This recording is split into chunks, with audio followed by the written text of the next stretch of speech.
لله رب العالمين اللهم صل على محمد وعلى آل محمد كما صليت على إبراهيم وعلى آل إبراهيم إنك حميد مجيد أما بعد فعن عائشة رضي الله عنها قالت هند امرأة أبي سفيان للنبي صلى الله عليه وسلم إن أبا سفيان رجل شحيح وليس يعطيني ما يكفيني وولدي إلا ما أخذت منه وهو لا يعلم قال خذي ما يكفيك وولدك بالمعروف متفق عليه. പ്രിയ സഹോദരീ സഹോദരന്മാരെ, സുഹൃത്തുക്കളെ, ഗീബത്തിൻ്റെ ഗൗരവം പറഞ്ഞുകൊണ്ടിരിക്കുന്ന അധ്യായത്തിലാണ് നമ്മളുള്ളത്. ഗീബത്ത് പറയാവതല്ല, കേൾക്കാവതല്ല. എന്നാൽ ചില ഘട്ടങ്ങളിൽ നമുക്ക് മറ്റുള്ളവരെക്കുറിച്ച് അവർക്കിഷ്ടമില്ലാത്തത് അന്യരോട് പറയേണ്ട അവസ്ഥകൾ വരും. അത്തരം അവസ്ഥകൾ ഏതാണെന്ന് കഴിഞ്ഞ അധ്യായങ്ങളിലൂടെ നമ്മൾ പഠിച്ചു. അതിന് ഉപോത്ബലകമായ ഹദീസുകളാണ് നവവി ഇമാം ഈ അധ്യായത്തിലൂടെ നമുക്ക് പകർന്നു നൽകുന്നത്. ഏതാനും ഹദീസുകൾ നമ്മൾ കഴിഞ്ഞ ക്ലാസ്സിൽ കേട്ട് കഴിഞ്ഞു. വിവാഹാന്വേഷണവുമായി ബന്ധപ്പെട്ടുകൊണ്ട്, അതേപോലെ മുനാഫിക്കീങ്ങളെക്കുറിച്ച് മുന്നറിയിപ്പ് കൊടുത്തത്, ഫിത്നയുണ്ടാക്കുന്നവരെക്കുറിച്ച് മുന്നറിയിപ്പ് കൊടുക്കുന്നത് പോലെയുള്ള ചില കാര്യങ്ങളിലൊക്കെ ബന്ധപ്പെട്ട ഹദീസുകൾ കഴിഞ്ഞ ക്ലാസ്സിൽ നമ്മൾ കേട്ടു. ഇന്ന് നമുക്ക് കേൾക്കാനുള്ളത് മഹദിയായ നമ്മുടെ ഉമ്മ ആയിഷ റളിയല്ലാഹു തആല അൻഹ പറയാണ്. അവരാണ് ഈ സംഭവം ഉദ്ധരിക്കുന്നത്. ഖാലത്ത് ഹിന്ദു ഇംറഅ, ഒരിക്കൽ ഹിന്ദ് റളിയല്ലാഹു അൻഹ, അവരാരാണ്? ഇംറഅത്തു അബീ സുഫിയാൻ, അബൂ സുഫിയാനിൻ്റെ ഭാര്യയായ ഹിന്ദ് റളിയല്ലാഹു അൻഹ, അവരൊരിക്കൽ നബി സല്ലല്ലാഹു അലൈഹി വസല്ലമിൻ്റെ അരികിലേക്ക് കയറി വന്നുകൊണ്ട് ഇപ്രകാരം ഒരു പരാതി പറയുകയാണ്. എന്താ നബി തങ്ങളോട്? ഭർത്താവായ അബൂ സുഫിയാനെ കുറിച്ചാണ് പരാതി. എന്താണ് പരാതി? നബിയെ, ഇന്ന അബാ സുഫിയാൻ, എൻ്റെ ഭർത്താവായ അബൂ സുഫിയാൻ ഉണ്ടല്ലോ, അദ്ദേഹം റജുലുൻ ഷഹീഹുൻ, വളരെ പിശുക്കനായൊരു മനുഷ്യനാണ്. വളരെ പിശുക്കനാണ്. ഷഹീഹ് എന്ന് പറഞ്ഞാൽ എന്താ? ബഖീൽ, അങ്ങേറ്റത്തെ പിശുക്കത്തരുള്ള ഒരാളാണ്. എന്ന് പറഞ്ഞാൽ എത്രത്തോളം? അയാളുടെ കടമയല്ലേ, അദ്ദേഹത്തിൻ്റെ കടമയല്ലേ അയാളെ ഭാര്യയായ എന്നെയും എൻ്റെ മക്കളെയൊക്കെ പോറ്റുക, അവർക്ക് വേണ്ട ഭക്ഷണം തരിക, അവർക്ക് വേണ്ട ചെലവിന് തരിക എന്നുള്ള അദ്ദേഹത്തിൻ്റെ ഹക്കല്ലേ, കടമയല്ലേ അയാൾക്ക്. പക്ഷേ വലൈസ യുഅ്തീനി, അദ്ദേഹം എനിക്ക് നൽകാറില്ല. അഅ്ത നൽകി, യുഅ്തി, വലൈസ യുഅ്തീനി, അദ്ദേഹം എനിക്ക് നൽകാറില്ല. മാ യക്ഫീനി, എനിക്ക് മതിയാകുന്നത്. കഫാ യക്ഫീ എന്ന് പറഞ്ഞാൽ മതിയായത്. എനിക്ക് ആവശ്യത്തിനുള്ള ചെലവ് പോലും തരൂല. വലദി വുൽദി എന്നും ചില റിപ്പോർട്ടുകളിൽ കാണാം. വുൽദ് എന്ന് പറയുമ്പോൾ മക്കള്. അപ്പൊ എനിക്കോ എൻ്റെ മക്കൾക്കോ ആവശ്യത്തിനുള്ള ഒരു ചെലവിന് പോലും മൂപ്പര് തരൂല. അത്രയും പിശുക്കനാണ് മൂപ്പര്. എന്നിട്ട് പിന്നെ ഞാൻ എന്താ ചെയ്യാ? എനിക്കിങ്ങനെ ജീവിക്കാൻ പറ്റണ്ടേ? അപ്പൊ പിന്നെ ഞാൻ എന്ത് ചെയ്യും? ഇല്ലാമാ അഖദതു മിൻഹു, ഞാൻ മൂപ്പരെടുന്ന് എടുക്കും, ഞാൻ മൂപ്പരെ പോക്കറ്റിൽ നിന്ന് എടുക്കും.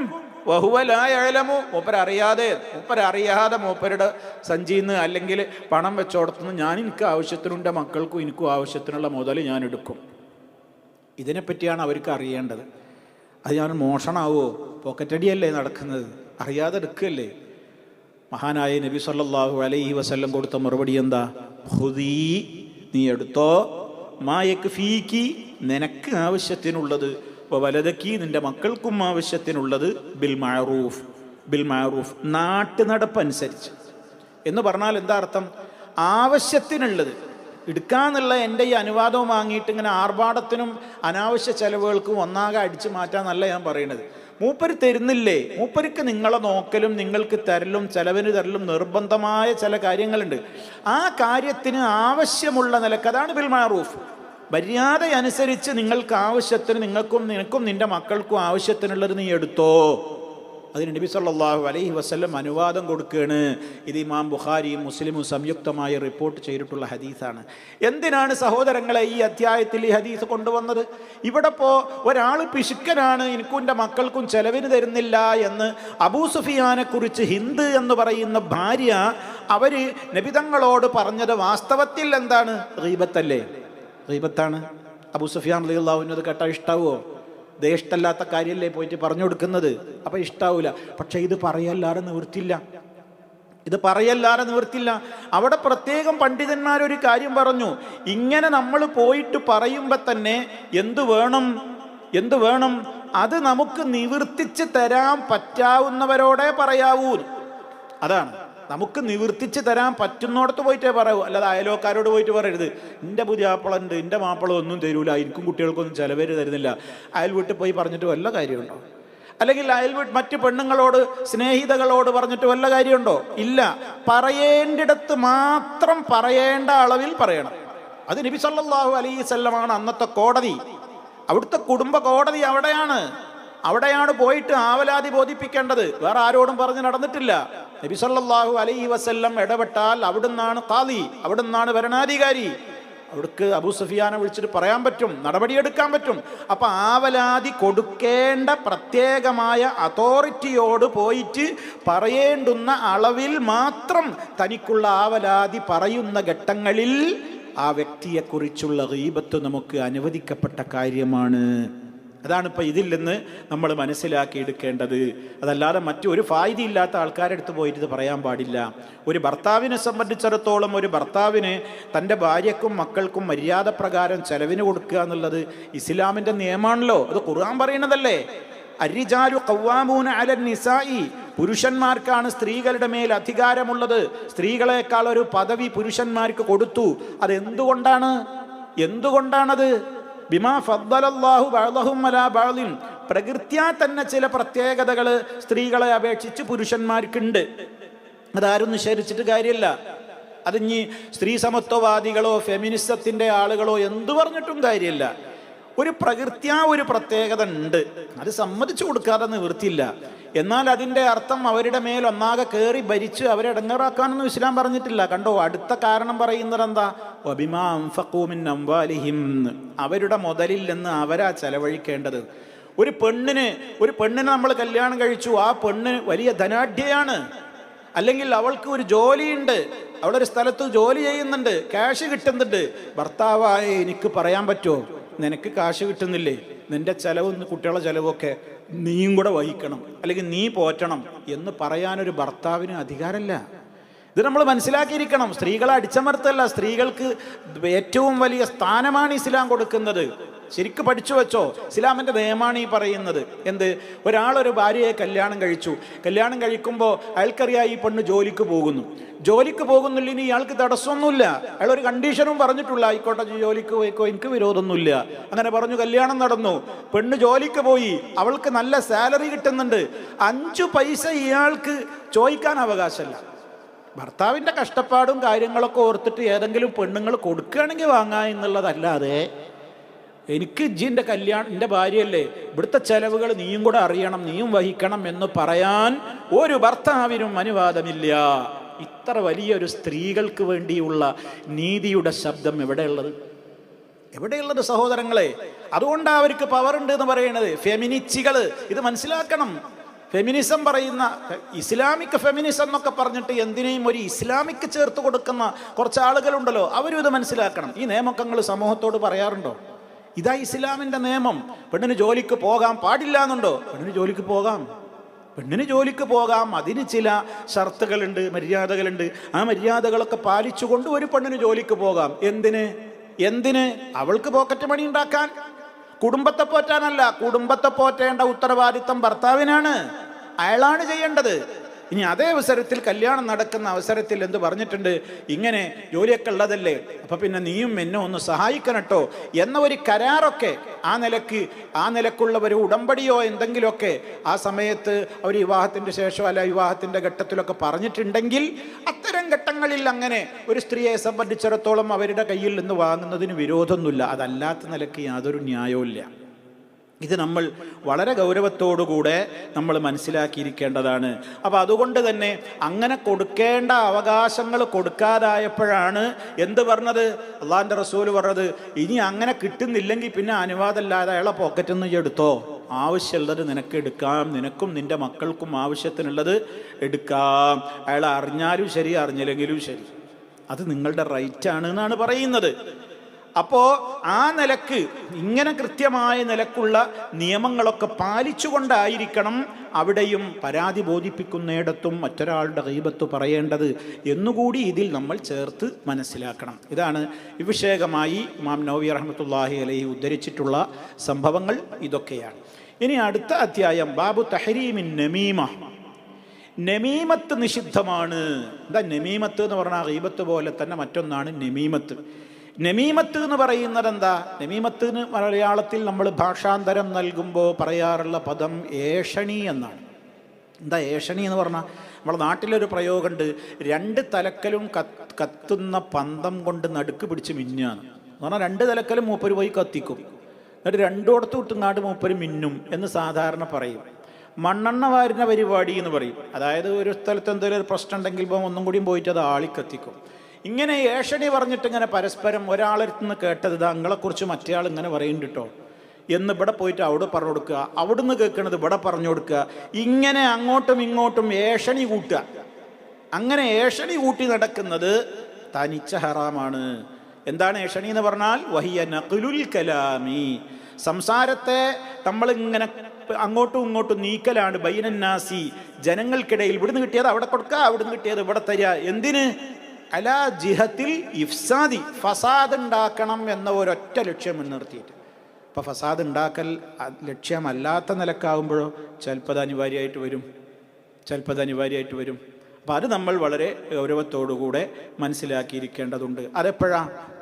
അപ്പോൾ ഉദാഹരണമായിട്ട് ഒരാൾ മറ്റേ ആളെ പരിപൂർണമായിട്ട് വിശ്വസിച്ചിട്ട്, ഒരു നല്ലൊരു മുഅ്മിനായ മനുഷ്യനാണ്, നല്ല മനുഷ്യനാണ്, അയാളെപ്പോലെയാണ് എല്ലാവരും എന്ന് വിചാരിച്ച് എല്ലാവരോടും വളരെ തുറന്ന മനസ്സാണ്, എന്തും പങ്കുവെക്കും, എന്തും ചർച്ച ചെയ്യും, തുറന്ന മനസ്സാണ്, അത്രയും വിശ്വാസമാണ്.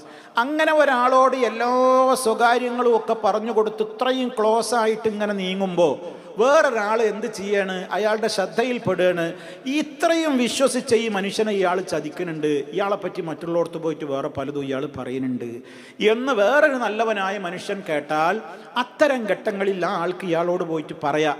എന്തിന്? ഇവർ തമ്മിലുള്ള ബന്ധം വഷളാക്കലോ അല്ലെങ്കിൽ ഫസാദ് ഉണ്ടാക്കലോ നീയത്ത് വെച്ചുകൊണ്ടായിരിക്കരുത്, മറിച്ച് ഇയാളുടെ സാധുത്തരം ഇയാൾ വല്ലാതെ ചൂഷണം ചെയ്യുന്നുണ്ട്, അതുകൊണ്ട് നിങ്ങൾ വല്ലാതെ എല്ലൊന്നും മൂപ്പരോടാണ്ട് പറയണ്ട കേട്ടോ, എല്ലൊന്നും മൂപ്പർക്ക് നിങ്ങൾ അങ്ങോട്ട് കൈമാറണ്ട, കുറച്ചിങ്ങനെ ചെറിയൊരു പ്രശ്നങ്ങൾ മൂപ്പർക്ക് ഉണ്ട്, ഒന്ന് കരുതുന്നത് നല്ലതാണ് എന്ന മസ്ലഹത്ത് ഉദ്ദേശിച്ചുകൊണ്ട് പറയാം. ഇതല്ല, ഇത് അവിടെയും തല്ലണം ഇവിടെയും തല്ലണം, രണ്ടു കൂട്ടരും കൂടി ഇങ്ങനെ തല്ലിച്ചിട്ട് അവർ പരസ്പരം ഇങ്ങനെ രണ്ട് മുട്ടനാടുകളെ തമ്മിൽ പരസ്പരം ഇടികൂടി ചോര തെറിക്കുമ്പോൾ അത് നക്കി കുടിക്കുന്നതിൽ ആസ്വാദനം കണ്ടെത്തുന്ന ശൃഗാല ബുദ്ധി, കുറുക്കന്റെ ബുദ്ധി, അതാണ് ഏഷണി.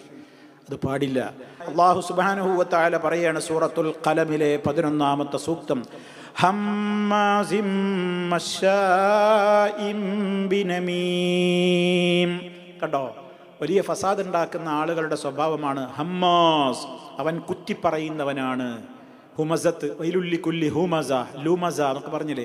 ഹമ്മാസ്, ഇങ്ങനെ കുത്തിപ്പറയുന്നവൻ. മശായിൻ, നടക്കുന്നവനാണവൻ. മശാ എന്ന് പറഞ്ഞാൽ നടന്നു. മശാ, അവന് ധാരാളമായിട്ട് അവൻ്റെ തൊഴിൽ തന്നെ എന്താണ്? ഇങ്ങനെ നടക്കല അവൻ്റെ പണി. എന്തും കൊണ്ട്? ബിനമീമിൻ, ഏഷണി കൊണ്ട്. അപ്പം ഏഷണി കൊണ്ട് ഇങ്ങനെ ആളുകൾക്കിടയിൽ ഇങ്ങനെ പോയി ഫസാദ് ഉണ്ടാക്കാൻ വേണ്ടി നടക്കുന്ന ആളുകൾ എന്ന് വളരെ വിമർശന സ്വരത്തിൽ, വളരെ ഗൗരവത്തിൽ അള്ളാഹു ആ കുറ്റത്തെ സൂറത്തുൽ ഖലമിൽ പ്രത്യേകം എടുത്ത് താക്കീത് ചെയ്യുന്നുണ്ട്. അതുപോലെ തന്നെ ഇത് പറയുന്ന പരദൂഷണത്തിൻ്റെ ആളുകളും ഏഷണിയുടെ ആളുകളും ഒക്കെ മനസ്സിലാക്കേണ്ട ഒരു പൊതുതത്വം എന്താണ്? സൂറത്ത് ഖാഫിലെ 18-ാമത്തെ സൂക്തം നമ്മൾ എന്തു പറഞ്ഞാലും അതൊക്കെ വെറുതെയാവില്ല കേട്ടോ, രേഖയിലുണ്ടതൊക്കെ.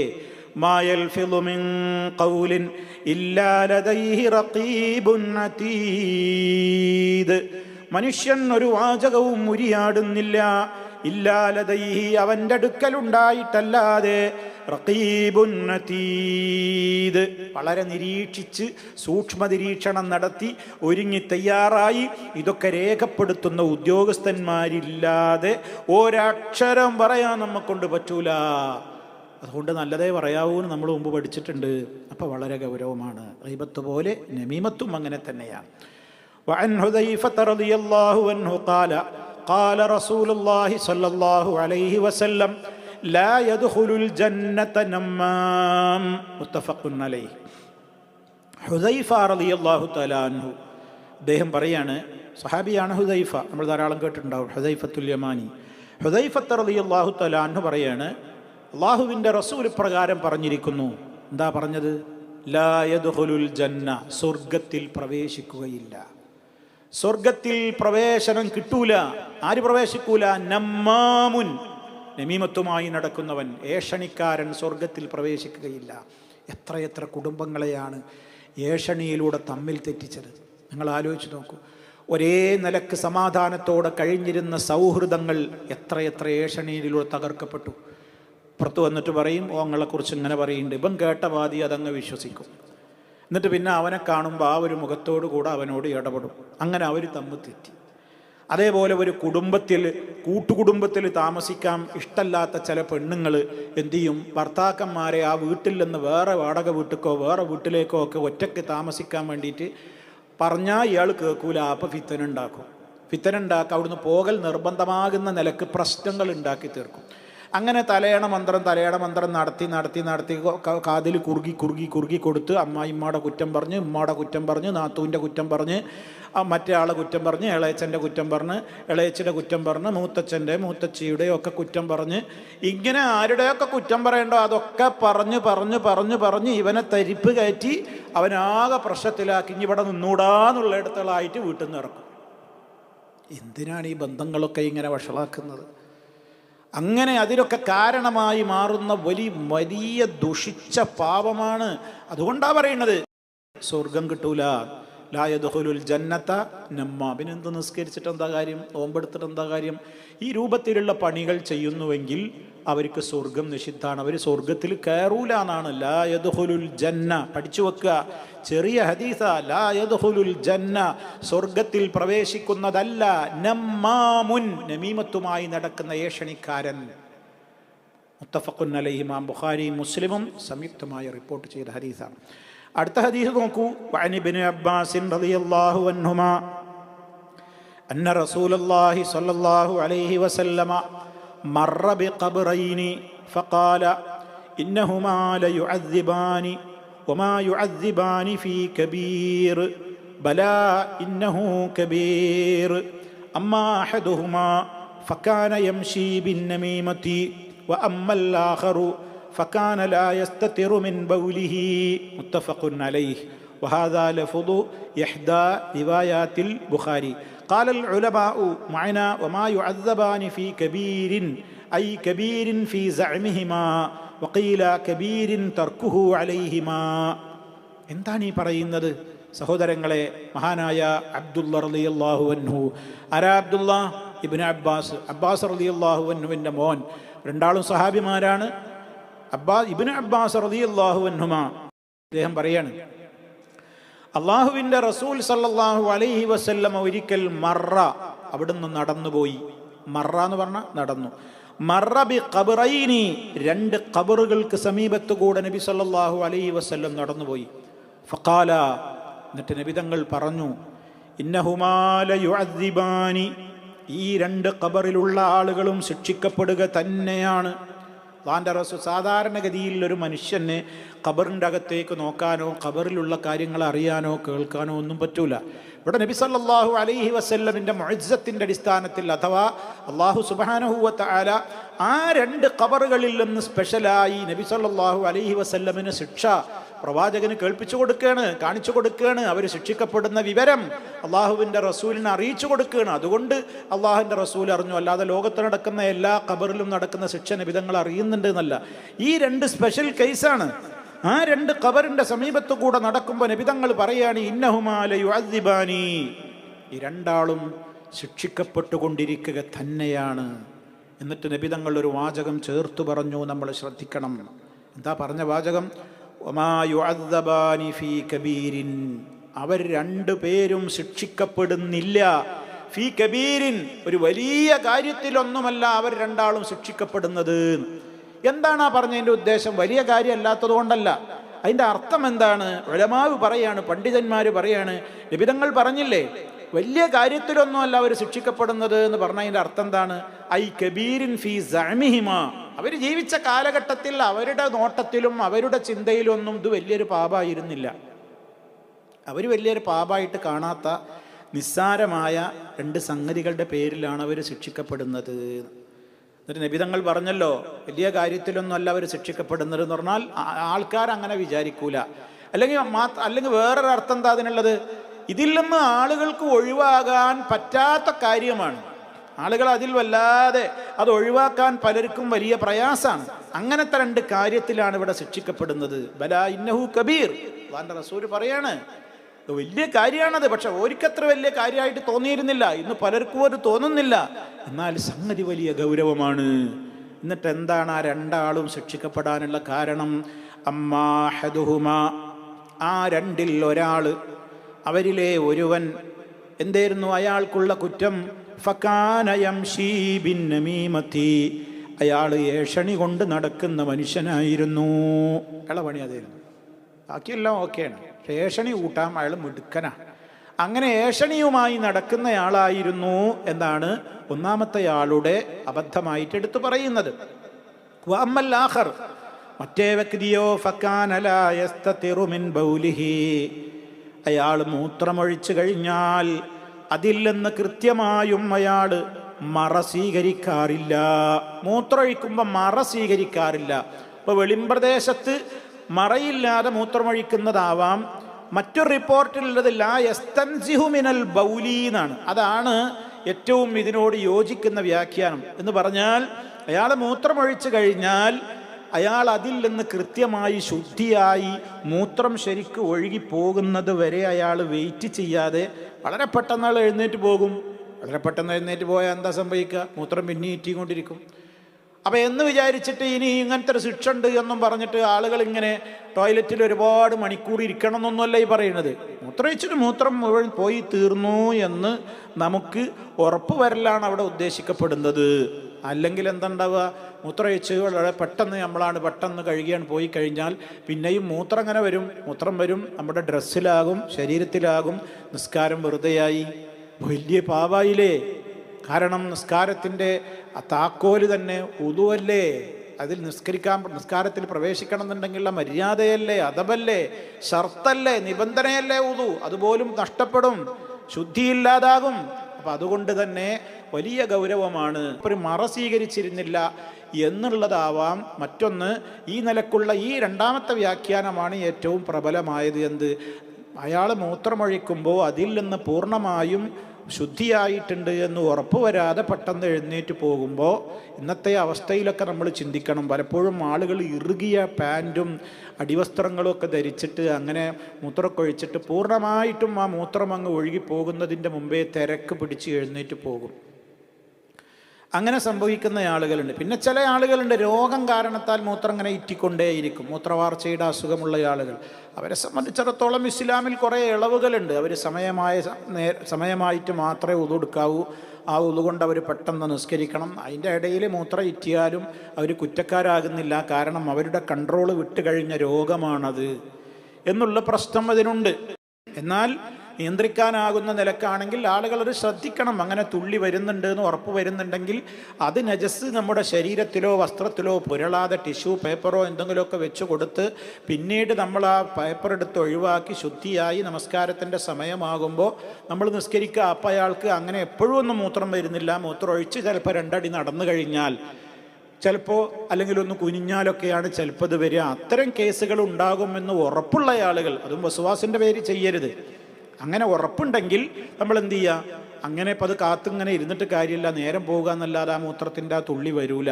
അത് ഇനി കുറേ കഴിഞ്ഞാലേ വരുള്ളൂ എന്നുണ്ടെങ്കിൽ വല്ല ടിഷ്യൂ പേപ്പർ പോലെയുള്ളതൊക്കെ വെച്ച് നമ്മളെന്ത് ചെയ്യുക? ആ തുള്ളി വന്നു എന്ന് ഉറപ്പായി കഴിഞ്ഞാൽ അത് എടുത്ത് ഒഴിവാക്കുക. അപ്പം അങ്ങനെയുള്ള ആളുകൾ നമസ്കരിക്കാൻ പോകുന്നതിൻ്റെ മുമ്പ്, ഉളുവിൻ്റെ മുമ്പായിട്ട് അങ്ങനെ മൂത്രവിസർജനം ചെയ്യണ്ട. അവർ നിസ്കാരമൊക്കെ കഴിഞ്ഞിട്ട് മതി മൂത്രമൊഴിക്കൽ. അങ്ങനെ മൂത്രമൊഴിച്ചിട്ട് അവരിങ്ങനെ ഒരു സംവിധാനമൊക്കെ ചെയ്ത്, സുരക്ഷാ സംവിധാനമൊക്കെ ചെയ്തിട്ട് അടുത്ത വക്കത്തിൻ്റെ സമയമാകുന്നതിൻ്റെ മുമ്പ് ടോയ്ലറ്റിൽ കയറിയിട്ട് ഈ ടിഷ്യൂ പേപ്പറോ എന്താണോ സംവിധാനം വെച്ചതെങ്കിൽ അത് മാറ്റിയിട്ട് കഴുകി നമ്മൾ ഉളു എടുക്കുക. പിന്നെ അയാൾ നിസ്കാരം നിർവഹിക്കുക. ഇങ്ങനെയൊക്കെ ശ്രദ്ധിക്കുകയാണ് വേണ്ടത്. ഒന്നും ശ്രദ്ധിക്കാൻ കഴിയാത്ത വിധത്തിൽ ഇറ്റിക്കൊണ്ടേ ഇരിക്കുകയാണെങ്കിൽ ഞാൻ നേരത്തെ പറഞ്ഞ വിധി അവർക്ക് നമസ്കാരത്തിൻ്റെ ഇടയിൽ അങ്ങനെ സംഭവിക്കുന്നത് കൊണ്ടോ തവാഫിൻ്റെ ഇടയിൽ സംഭവിക്കുന്നത് കൊണ്ടോ ഒന്നും അവർക്ക് അതുകൊണ്ട് യാതൊരു ബുദ്ധിമുട്ടും വരുന്നില്ല. അത് അള്ളാഹു അവർക്ക് നൽകിയിട്ടുള്ള ഇളവാണ് എന്ന് നമ്മൾ മനസ്സിലാക്കുക. അപ്പം അതുകൊണ്ട് സഹോദരങ്ങളെ, വിഷയം ഈ കാലഘട്ടത്തിലൊക്കെ വളരെ ഗൗരവമാണ്. ആളുകൾ പലപ്പോഴും അവരുടെ നിസ്കാരവും നഷ്ടപ്പെട്ടു പോകുന്നത് ശ്രദ്ധിക്കാതെ പോകുന്നുണ്ട്. നിങ്ങൾ ആലോചിച്ച് നോക്കൂ, ഇതിന് സമാനമായൊരു കാര്യമാണ് ഇന്ന് നമ്മുടെ പള്ളികളിലൊക്കെ മുൻ സഫിലൊക്കെ നിസ്കരിക്കുന്ന പല ചെറുപ്പക്കാരും അവർ നല്ല ടൈറ്റ് പാൻറ് ഇട്ടിട്ടുണ്ടാകും, ഒരു മുറിയൻ ടീഷർട്ടായിരിക്കും ഇട്ടിട്ടുണ്ടാവുക. ശരിക്ക് ചന്തിയുടെ ഭാഗത്തേക്ക് ഇറങ്ങി നിൽക്കൂല. അത് അവരുടെ ഇരിപ്പിടത്തോളം ഇറങ്ങി തൂങ്ങി നിൽക്കാത്ത അത്തരത്തിലുള്ള ഒരു മുറിയൻ ഒരു കുട്ടിക്കുപ്പായം ധരിച്ചിട്ടുള്ളത് പോലെയുള്ള ടീഷർട്ടുകൾ, അതും ടൈറ്റായിരിക്കും. ഇവർ റുക്കൂയിലേക്കും സുജൂദിലേക്കും പോകുമ്പോഴേക്ക് എന്ത് ചെയ്യും? ഇവരുടെ ഈ അവരുടെ ബാക്ക് ഭാഗം എന്ത് ചെയ്യാണ്? പച്ചയായി കാണുകയാണ്. അവരുടെ ഔറത്ത് വെളിവാകുകയാണ്. ആ സുജൂദിലൂടെ അവരുടെ നിസ്കാരം ബാത്തിലാവല്ലേ? റുക്കൂയിൽ ചെയ്യുമ്പോൾ തന്നെ നിസ്കാരം ബാത്തിലായി. എന്നിട്ടിങ്ങനെ പിടിച്ച് വലിക്കുകയാണ് പല ചെറുപ്പക്കാരും. കാരണം അവനക്കറിയാം എൻ്റെ ടീഷർട്ട് ഇങ്ങനെ പൊങ്ങനുണ്ട്, എൻ്റെ ഔറത്ത് വെളിവാകുന്നുണ്ട് എന്ന് അവനക്ക് തന്നെ മനസ്സിലൊരു തോന്നലുണ്ട്. എന്നിട്ട് അവൻ സുജൂദിക്ക് പോകുമ്പോൾ അങ്ങനെ വലിച്ച് ഒരു കൈ സുജൂദിൽ കുത്തിയിട്ടുണ്ടാവും, മറ്റേ കൈ കൊണ്ട് ഇതിങ്ങനെ വലിച്ചു പിടിച്ചിട്ടുണ്ടാവും. അവൻ്റെ സുജൂദ് ശരിയാവുക? സുജൂദ് എന്ന് പറഞ്ഞാൽ രണ്ട് കൈപ്പത്തികളും നിലത്ത് കുത്തി ചെയ്യേണ്ട കാര്യമല്ലേ? ഒരു കൈപ്പത്തി കുത്തിയിട്ട് മറ്റേ കൈപ്പത്തി ബാക്കിൽ പാൻറ്റിൻ്റെ അവിടെ ഇങ്ങനെ ടീഷർട്ട് പിടിച്ച് വലിക്കാനുള്ളതാ. അപ്പം ഇതൊക്കെ സഹോദരങ്ങളെ എത്ര നിസ്സാരമായിട്ടാണ് ആളുകൾ കാണുന്നത്. എന്താണ്?